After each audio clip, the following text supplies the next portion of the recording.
إذا الأولين ثلة من الأولين وثلة من الآخرين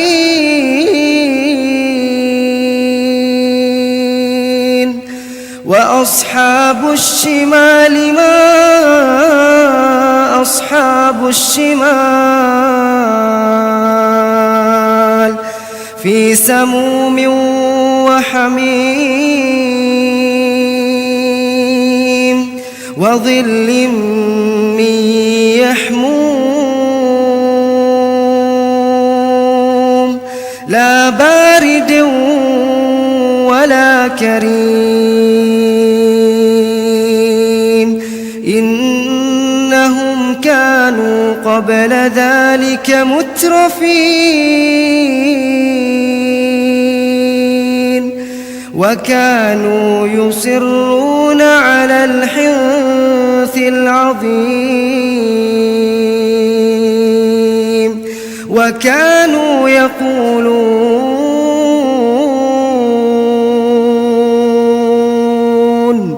وكانوا يقولون أإذا متنا وكنا ترابا وعظاما أإنا لمبعوثون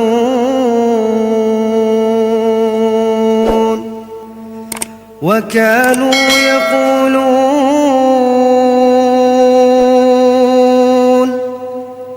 أإذا متنا وكنا ترابا وعظاما أإنا لمبعوثون أو آباؤنا الأولون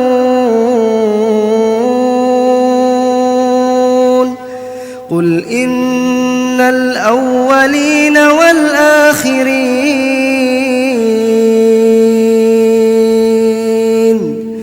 لمجموعون إلى ميقات يوم معلوم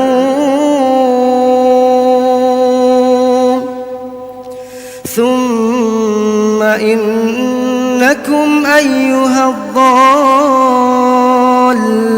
المكذبون لآكلون من شجر من زقوم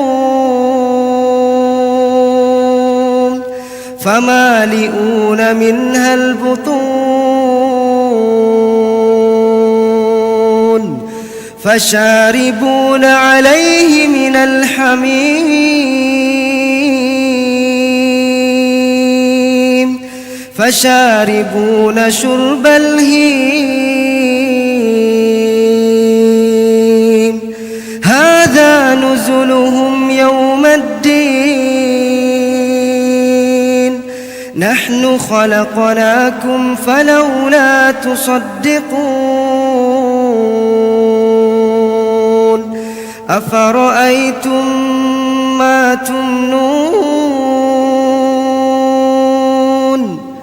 أأنتم تخلقونه أم نحن الخالقون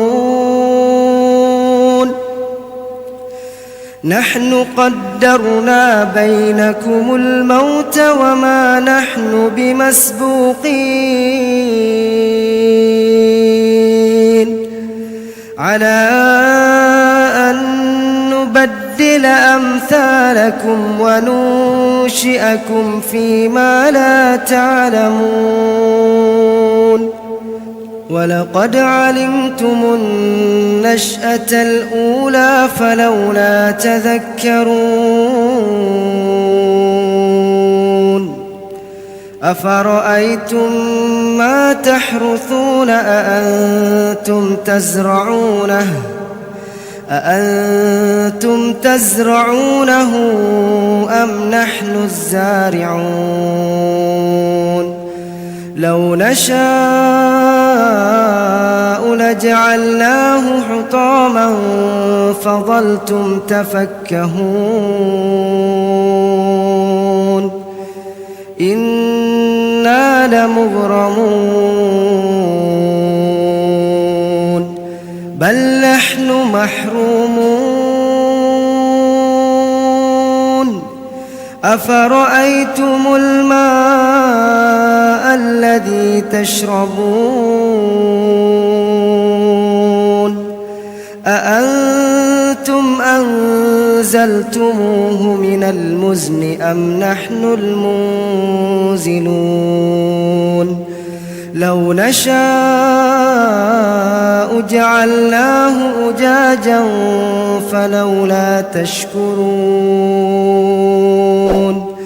أفرأيتم النار التي تورون أأنتم أنشأتم شجرتها أم نحن المنشئون نحن جعلناها تذكرة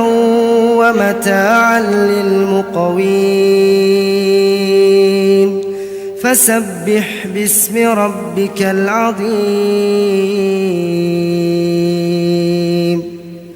فلا أقسم بمواقع النجوم وإنه لقسم لو تعلمون عظيم إنه لقرآن كريم في كتاب مكنون لا يمسه إلا المطهرون تنزيل من رب العالمين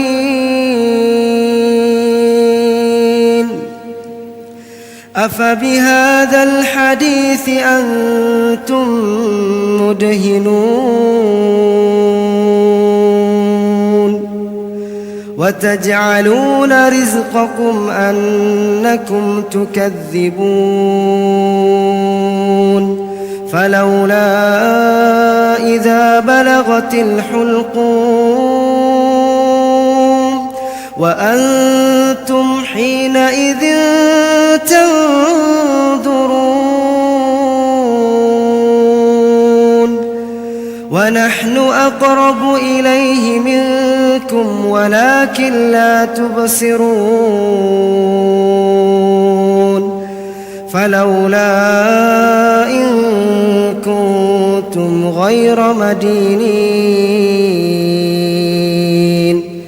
ترجعونها إن كنتم صادقين فأما إن كان من المقربين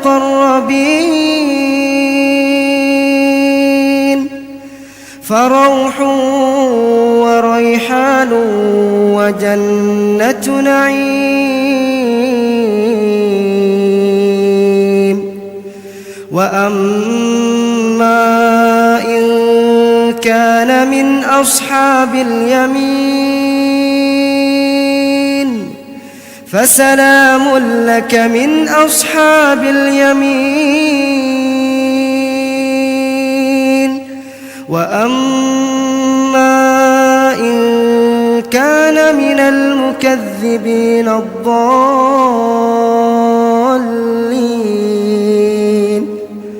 فنزل من حميم وتصلية جحيم إن هذا لهو حق اليقين فسبح باسم ربك العظيم